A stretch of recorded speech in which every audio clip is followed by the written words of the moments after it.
That was one day my father visited me on the set, was on Rennie Harlin's Nightmare on Elm Street 4, and they had me literally maquetted with a Makita tool up to a giant plywood mock-up to match me in with a giant oversized chest of souls that actually had actors playing the faces. That was done by Steve Johnson, and I remember that day, and I was like literally crucified and up there for about 10 hours, and my dad visited me on the set, you know. It's like, my son, the classically trained actor, you know.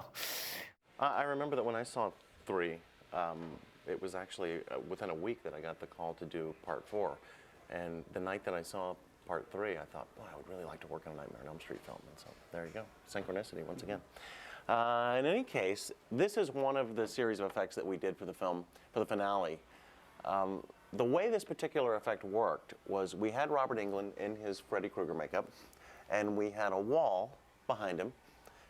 We cut a hole in the wall, and we stuck Robert through like this. So his real arms and his head and his chest came out this side of the wall, and his body was in the back. 1, 2, 3, go. We wanted to have these souls break out of Freddy in a very surrealistic way, not do it in a real bloody way that would be off-putting, because all the Nightmare on Elm Street films were very surrealistic. And they weren't necessarily gory. All of the effects, if you remember, were kind of fanciful and more interesting than off-putting. That's it. Perfect. So we kind of had these souls grow out of him.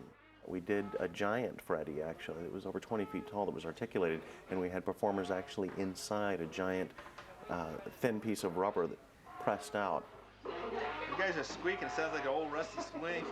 Then we blended a false body on the front of the wall that we had all of these bodies attached to, and all of the cables and umbilicals and controls coming through the body. Okay, on 3. Come on. Stand on it. Okay, let's just shoot this. Okay, on 3. 1. Go get that out of my way on this side. Keep it on that side. 2, 3. Blast out, fast, violent, hard. Oh, there we go. Attaboy, Bill. There's the winner every time. It's probably a series of about 20 effects in a 4-minute sequence. So it was a lot of fun, actually. It was pretty successful.